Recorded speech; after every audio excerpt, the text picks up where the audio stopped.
We're going to go to the Immaculate Conception in downtown Jacksonville. And she was like a 6-year-old at Christmas. Are you kidding me? We're going to... My Protestant, Presbyterian, Reformed husband is going to take me to a Catholic Mass on Sunday morning. That whole week I had been praying and asking God for a miracle, because I told him I can't leave the Reformed faith and go to what they tell me is Satan's church, quite literally. And I can't lead my family there unless you make it quite clear to me. It has to be clear. I asked him for a miracle, and the miracle was answered in that Mass.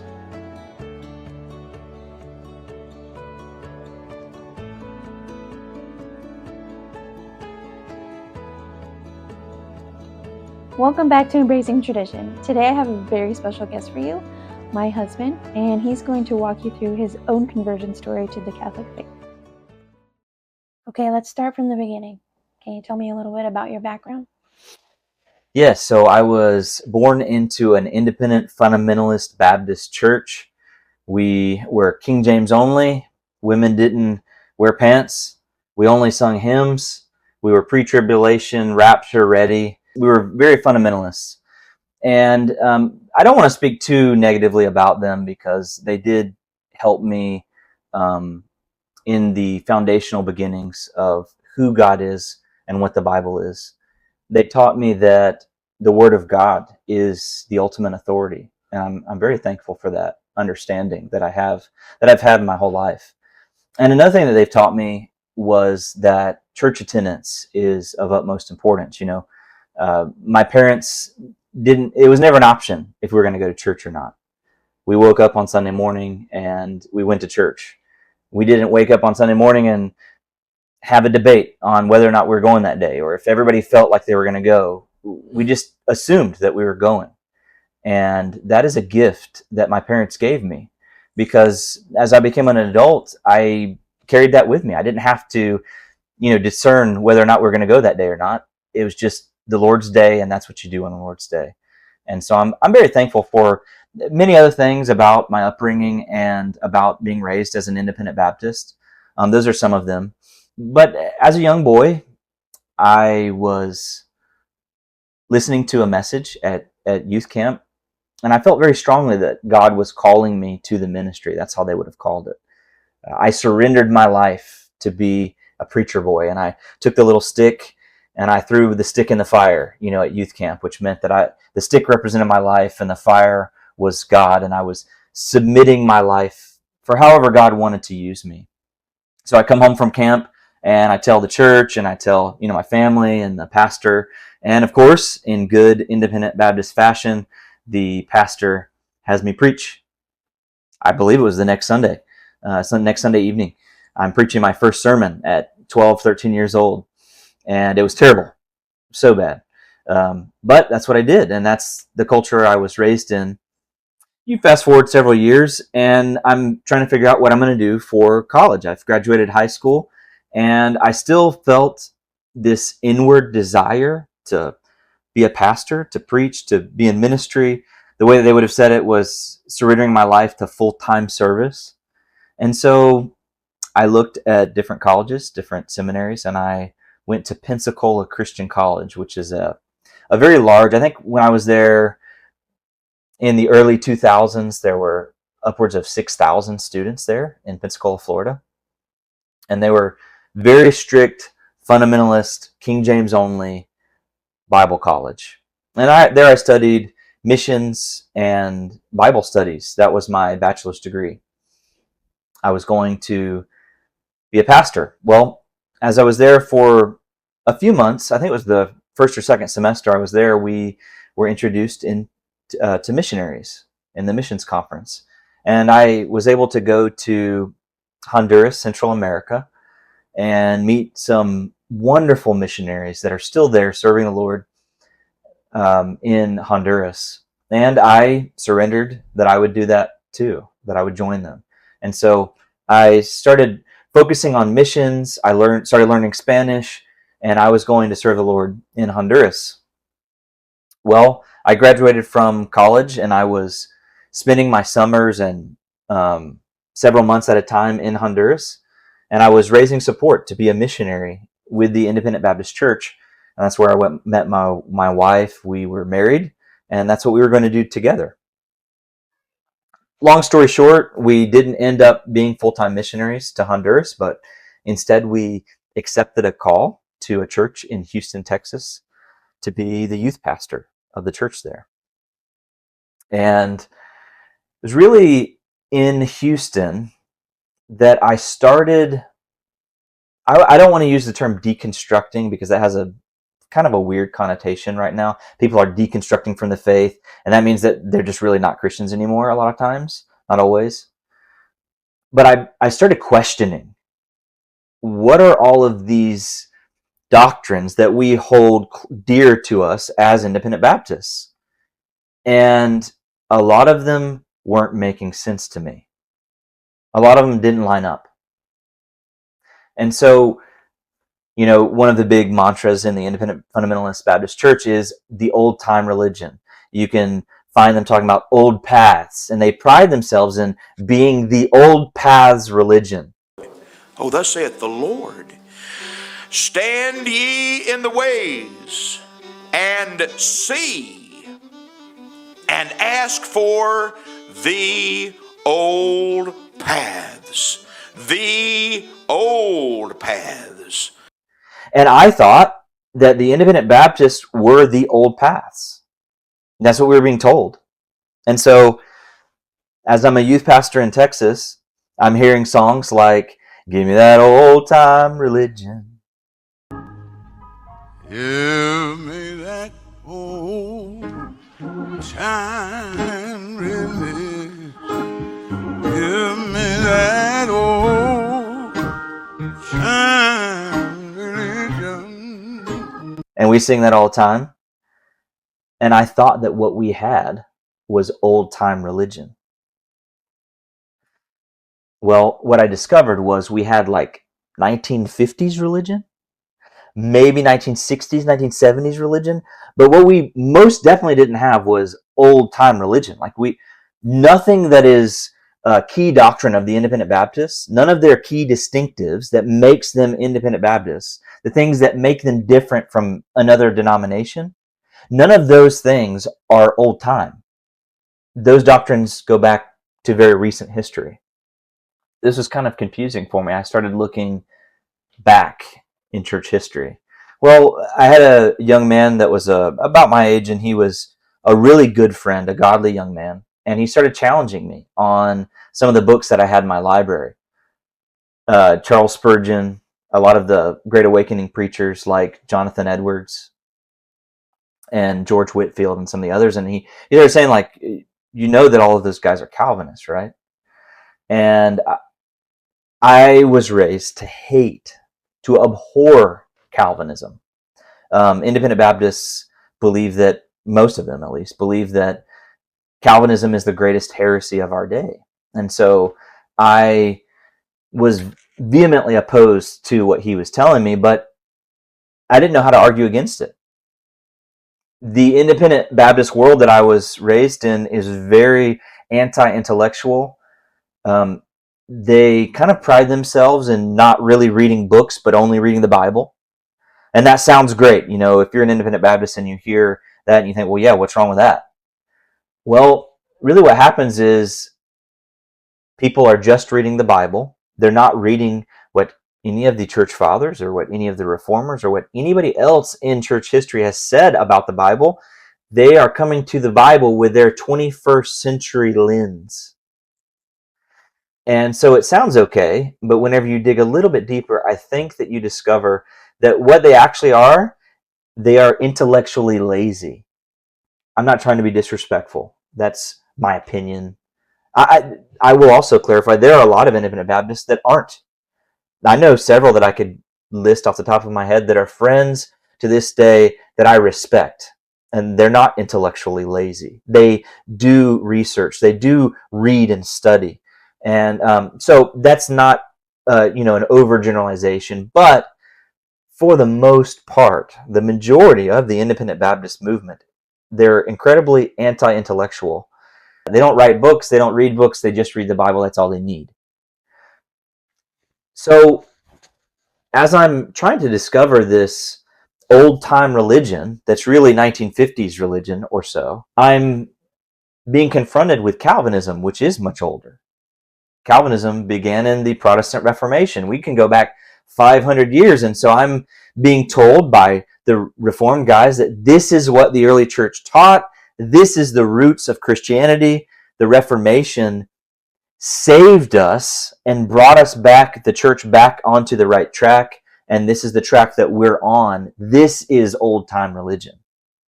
So eventually, I was ordained in the church in Houston, Texas, as an independent Baptist. They ordained me as a pastor there at that church. And I was debating this young man that came to me about Calvinism, and my wife and I were convinced of Calvinism. We couldn't refute it. We were from the side that was very anti-intellectual. Nobody would really even talk about these things. It was like, if you believe Calvinism, you're a heretic and you need to leave. There was no going back and forth. There was no reasoning. It's a very, if you are not exactly how we are, then you need to go, or you need to get back on track. There's no, in the independent Baptist world, there's no variance of views. Like, you have our view or you're gone. They're very strict on these kind of things. I mean, you have to believe in a pre-tribulational rapture, or you're not an independent Baptist. You have to believe the King James Bible is the only word of God, period, or you're not an independent Baptist. So we weren't independent Baptists anymore because of those things. And we were still very much wrestling through these ideas, but we knew that we couldn't be independent Baptists anymore. So we were moving in the direction of the Reformation because we thought that was old-time religion. And thankfully, throughout mine and Candace's life, in these changes that we've made, her and I have been on board with each other. Candace was in agreement with this move. We haven't moved independently from each other whenever we've moved to, somewhere else. So we went together to become Reformed Baptists. We thought that that was the faithful understanding of the Scriptures. We joined a 1689 confessionally Reformed Independent Baptist church. After being there about a year, they made me a pastor, an elder of the church, and I was ordained for the second time. I was ordained as a Reformed Baptist pastor. Well, we were there for about 3 years, and I'm still, I'm very happy because these are intellectuals. Calvinism is a breeding ground for intellectuals.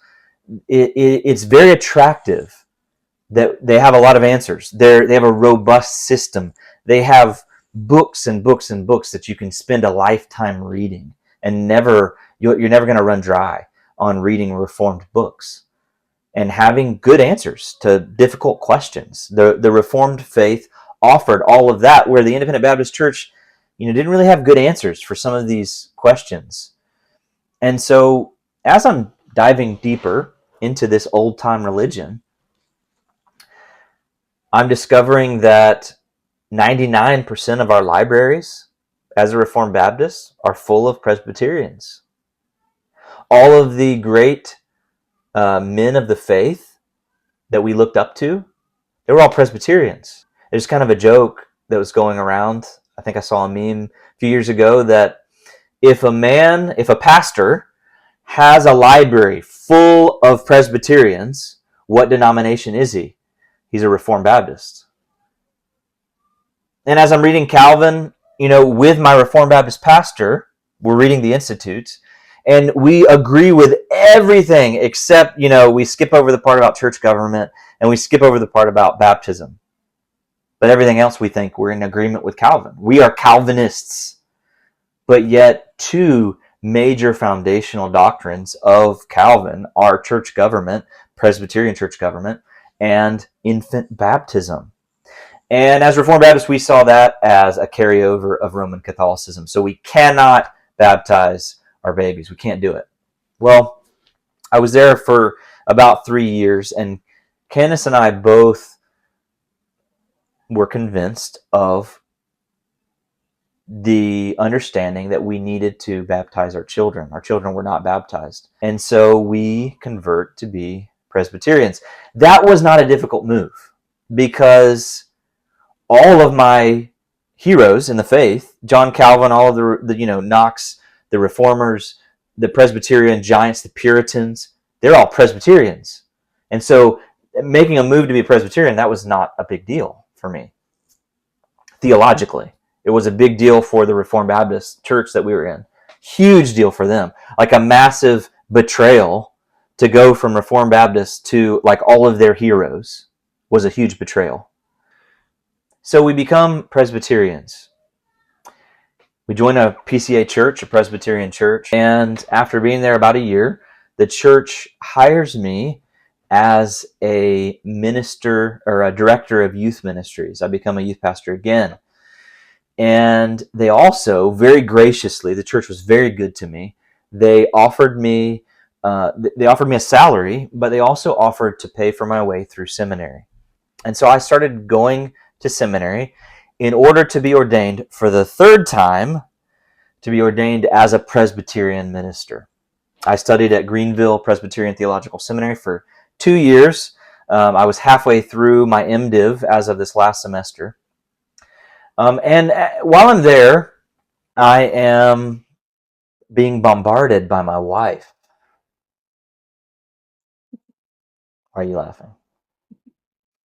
And, she's reading the early church fathers. She's on a quest for old-time religion.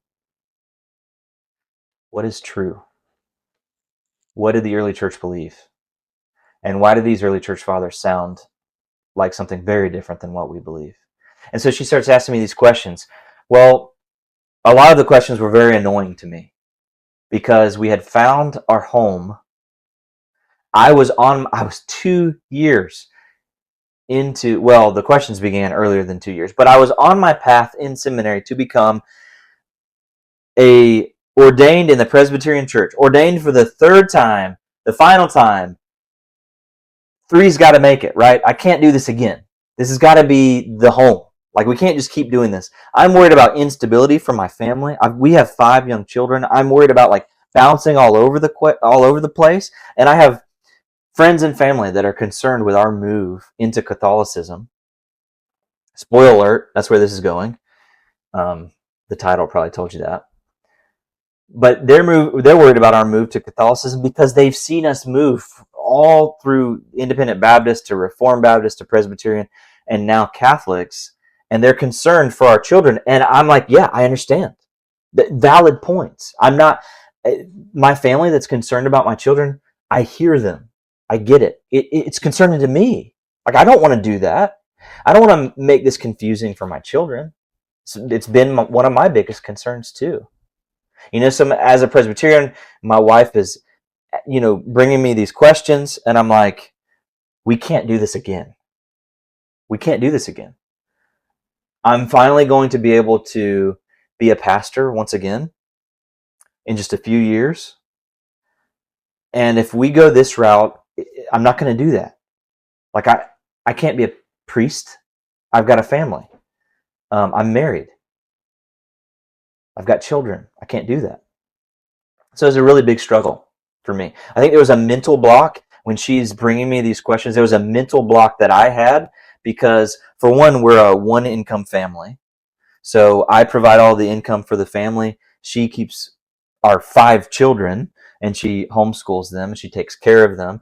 And so we've got one income. My income is based on the church that I'm employed by and eventually becoming a pastor in.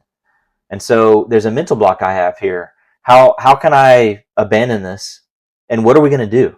Like, my training is in ministry. I don't have training in anything else. My work experience, I'm 38 years old. My work experience is in ministry.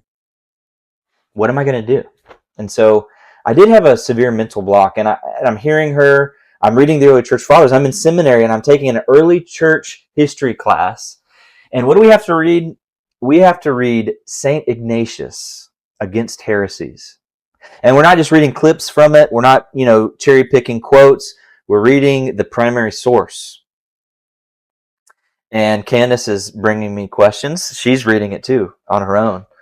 And she already had read it by then. And I'm discovering that my views are equivalent to the Gnostics that Ignatius is arguing against.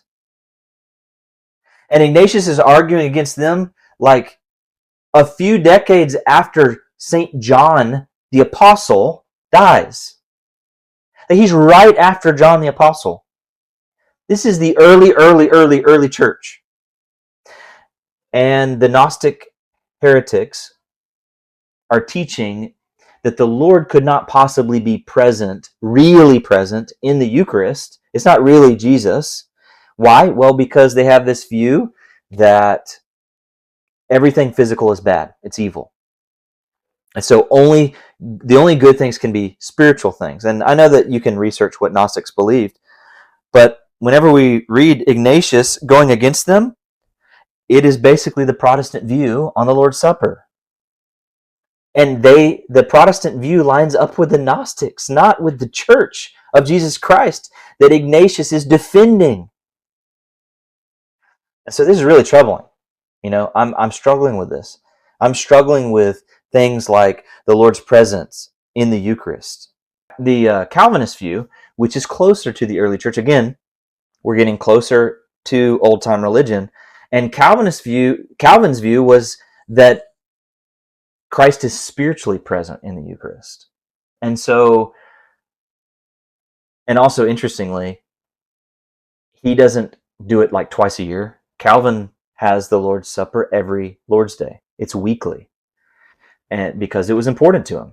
And if you read the Westminster Confession of Faith, the Westminster Divines captured that in the larger catechism on the question about the efficacy of the Lord's Supper. It says that it is effectual unto our salvation. Well, you ask a Reformed Presbyterian or a Reformed Baptist, which is in their confession as well. The wording is the same. The Lord's Supper is effectual unto your salvation.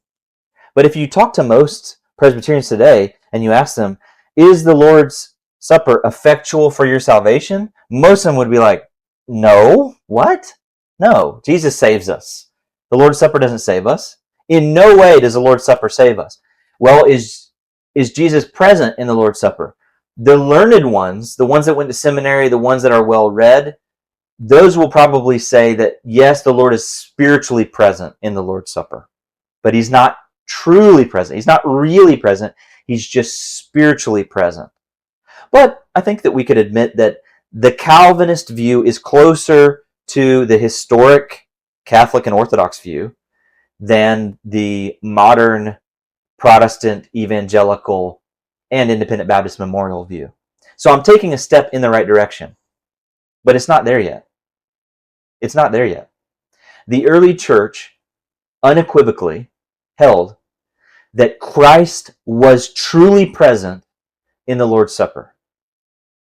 You have absolutely no one believing that he's only spiritually or not really present in the Lord's Supper except heretics that are condemned very, very early. Like, did the early church really screw everything up within a decade of St. John dying? Is that even possible? No, he didn't. We didn't. The early church didn't. St. Ignatius did not just magically forget what he had learned from St. John. He taught us, and he defended in against heresies, against the Gnostics, that Christ is truly present. And so I could say much more about the arguments that led me here. Sola Scriptura is a whole nother video. So Sola Scriptura was a big issue. Apostolic succession is another big issue. Nobody has the authority just to go plant a church. If I disagree with my church on some issue, I can't just go down the road and plant the first church of Mike McKendry because I have, some scruple in a doctrine. I don't have the authority to do that. So the Bible says in the New Testament, how can they hear without a preacher? And how can they preach unless they be sent? Well, what does it mean to be sent? The independent Baptist will say, well, I was sent. God sent me. And nobody can argue with them. Like a 12-year-old comes home from camp and declares to his church, God's called me to preach. And nobody argues with him. Nobody says, well, let's discern your gifts and see if God has truly called you, because then the church would call you. Nobody says that. They tell the young Michael, well, of course you're called to preach. God called you. Who could tell you any different? But that's not what is meant by the New Testament, where it says, how can they preach unless they be sent? If you look at being sent, the practice of the early church was that the church laid hands on ordaining priests, bishops, pastors. Bishops would lay hands on and ordain men to be sent to go preach. And so, since no one has the authority just to do that on their own without being sent to do that, who sent the ministers of the Protestant Reformation? Who sent them? Apostolic succession is a huge issue, and I'm sure we'll have a chance to do a video on that issue. But I'll simply say, John Calvin was never ordained. Luther was ordained as a priest in the Catholic Church. John Calvin, he was a chaplain. That was his title. He was just a chaplain, which that's a layperson. Anybody can be a chaplain back then. And so he wasn't ordained. He left the church and started his own. You don't have the authority to do that. We don't have the authority to do that. And so having apostolic succession is essential. I'm reading these things in the early church. I'm being bombarded by the early church and by my wife at the same time. And she's bringing me the early church. And she's saying, this is a real problem. Baptismal regeneration, sola scriptura. This is one that really kind of started me towards the path of Catholicism. In one of my early church history classes, I had to write a paper. And I thought I could choose my topic. And so I thought that I had a slam dunk topic. And so I was like, I signed up for sola fide in the early church. Slam dunk. Easy mode. I'm going to get an A. I had 22 credit hours that semester, so I was really busy. I needed a slam dunk, right? Sola fide in the early church. Not a slam dunk. I go and I start researching it. I start reading the early church on the topic, and it's really difficult. I found very quickly that I could cherry pick these passages. I could quote mine, the early church, and I could find where they said things like faith alone, like Ambrosiaster's commentary on Romans. He says faith alone several times in his commentary on Romans. We can quote some of the early church fathers that say the phrase faith alone. And at the time when I'm writing this paper, I'm really wanting to be convinced that faith alone is in the early church because, again, my livelihood depends upon it. I genuinely desire to be a Presbyterian minister. I want to be Reformed so bad. You guys don't even understand. I don't want to be Catholic at all. I want to be Reformed. It had to be very frustrating for Candace because I know she had to know that I had this mental block because she's like, it's not there. And I'm trying to make it there, but it's not there. And so I write this paper, and I'm like, I'm still trying to make it happen. And so I think the thesis that I came to with this paper was basically, I can't just say sola fide is not there. One, because I wanted it to be there still. And two, I knew that, I'm going to fail if I say that. At a Presbyterian seminary, I can't do that. So what do? My thesis was sola fide is not exactly in the early church. To say so is anachronistic. That's taking something that happened later and forcing it upon people before. That's anachronistic. You can't do that. it wasn't there exactly. The fleshed out doctrine of sola fide came later in the Reformers, but the foundation, and this is my paper's thesis, the foundation was there in the early church. Well, what was that based on? It was based on quote mining and finding where the early church said faith alone. And that's easy to do. You can quote mine St. Augustine and see, defend sola scriptura, where he talks about how much he loves the Bible. Well, obviously, St. Augustine loves the Bible. But does he defend the 16th century doctrine of sola fide? Of sola scriptura? No, absolutely he does not. So as I write that paper, I get it turned in. My professor, loved it. I was kind of sweating it because I was like, man, is he going to be okay with this? Because I didn't say sola fide is in the early church, boom, boom, boom. It's a sealed deal. We're good to go. The solas are in the early church. I kind of said, nah, they're kind of not there. They're not really there, but the foundation is there. I didn't know if that was going to be a passing grade. I didn't know if that was going to be okay. But it was.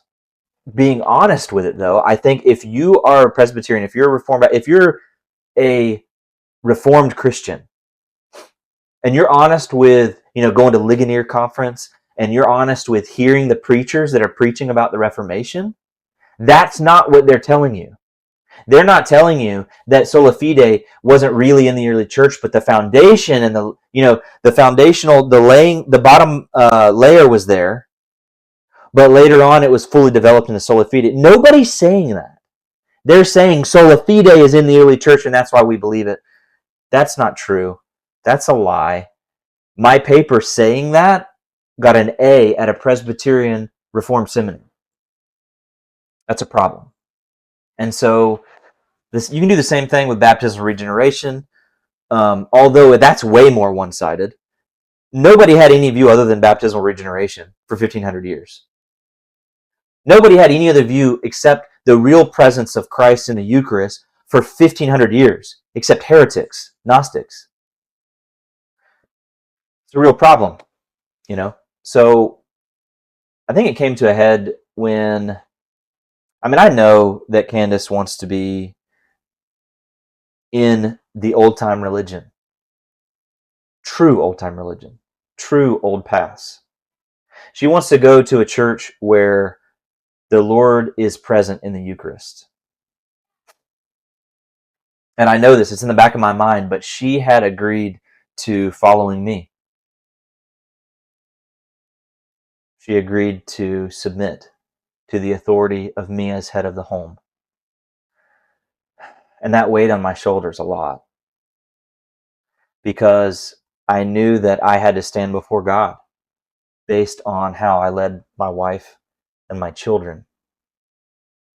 And I was also worried, as I talked about earlier, I was worried that I was going to lead my children in the wrong direction. The Catholic Church is the Antichrist. The Pope of Rome is the Antichrist, and leading your family or going to Rome is going into apostasy. It is leading your family to hell. So before we started the last semester that I was going to join, I was going to go into my third year, my 5th semester of seminary. And I was really, it was coming to a head, and I was like, I can't just keep going to seminary if I don't believe any of this stuff anymore. And I'm really struggling with it. So before I start seminary for my 3rd year, let's take a week of vacation, and we're going to go to a Roman Catholic church. So I told Candace, I think maybe a few days before that Sunday, it's maybe the week before, I said, well, I've got off the next week. I don't have duties at our church to preach. We're going to go to the Immaculate Conception in downtown Jacksonville. And she was like a 6-year-old at Christmas. Are you kidding me? We're going to... My Protestant, Presbyterian, Reformed husband is going to take me to a Catholic Mass on Sunday morning. So we went. And that whole week I had been praying and asking God for a miracle, because I told him I can't leave the Reformed faith and go to what they tell me is Satan's church, quite literally. And I can't lead my family there unless you make it quite clear to me. It has to be clear. I asked him for a miracle, and the miracle was answered in that Mass at the Immaculate Conception. The whole time we were there, it was as if we were in heaven. The singing, the scripture reading, the prayers, everything. The sights, the smells, the Eucharist. Everything felt like it was otherworldly. The building was pointing to heaven, the beauty, the transcendence. We weren't in a Presbyterian Protestant square church that could be confused as a warehouse. I remember the week before I was telling somebody where I was on staff at church there, and or maybe it was Candace. Yeah, it was Candace. She was telling somebody, yeah, we go to this Presbyterian church. Oh, which one is it? Oh, it's this one right over here. And the person said, oh, I thought that was a warehouse. Yeah, because it looks like a warehouse. Because Protestants care nothing for beauty, for transcendence in their service. Their buildings are blank painted walls with a few windows that are bare. No images, no nothing. You have nothing to look at, and it's like a square box that you're in the whole time. And then I go to the Immaculate Conception Basilica, and it's like, this is heaven. This is what heaven is going to be like. And so I ask, we get through the service. I'm quite overwhelmed. Candace is crying the whole time. Our children are overwhelmed because they're like, what's going on? What are we doing? What is this? And I'm really worried about them, because I'd raised them to be iconoclasts. I raised them to hate images of Christ. I raised them that statues are idolatry and all of this stuff. And so we get into the van, and I ask my kids, what did you think of the service? And my oldest son said, well, I didn't like the statues. Why did they have statues there? Isn't that idolatry? And I think I said to him something like, I know I've told you that and I've taught you that, but I'm not sure about that anymore. I just don't know. I didn't know at that point. I didn't know. So I told him I didn't know. I wasn't sure. I said, but what else? What about the other things in the service? What did you think about it? And he said, well, other than the statues that I didn't like, that was the most beautiful service that I've ever been to in my life. That's what my iconoclast Westminster Shorter Catechism catechized 11-year-old son told me.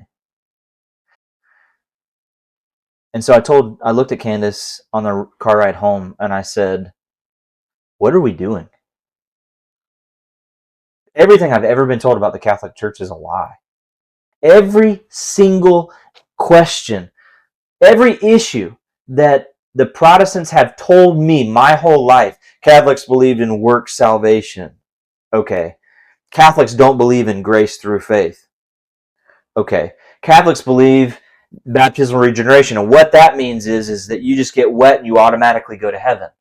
But at the same time, Catholics believe that you can lose your salvation. So how does that work?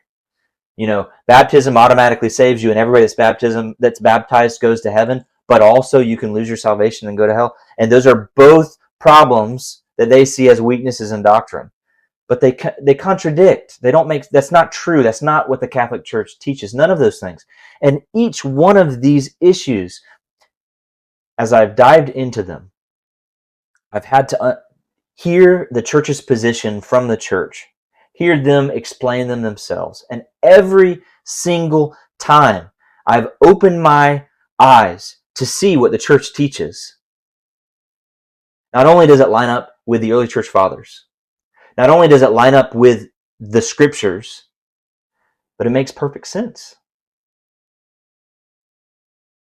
There's not these like glaring issues that we supposedly have, that we just believe we can work our way to heaven. It's not true. It's not what the Catholic Church teaches. And so we've come to submit ourselves to the church that Jesus Christ established.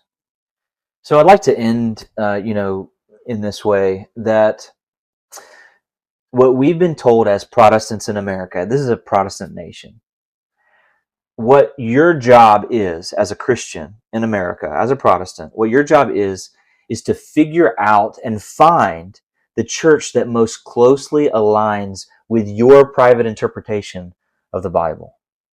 It's your duty. That's what you have to do. You have to find the church that lines up with you. And then you find that church, and that's the church you go to. And if that church changes, or if you change your mind, if you change your doctrine and your reading of the Bible changes, then you have to go and find the church that lines up with your new reading. Or if they change, then you have to find the church that lines up, correctly. That's your duty. That's your responsibility. Find the church that lines up with you. That's not at all our Christian duty. It's the exact opposite of what early church Christians did. They didn't find the church that lined up with them. That was not even an option. They went to the Christian church that was there. There was only one. It was the Catholic Church for hundreds and hundreds and hundreds of years. They didn't find the church that lined up with them. They went to the church with hands open, with ears open, and they said, I'm going to line up my private interpretation, my reading of the scriptures, with what the church teaches. I'm going to change what I believe based on what the church says. I'm not going to find the church that lines up with me. I'm going to line up with the church.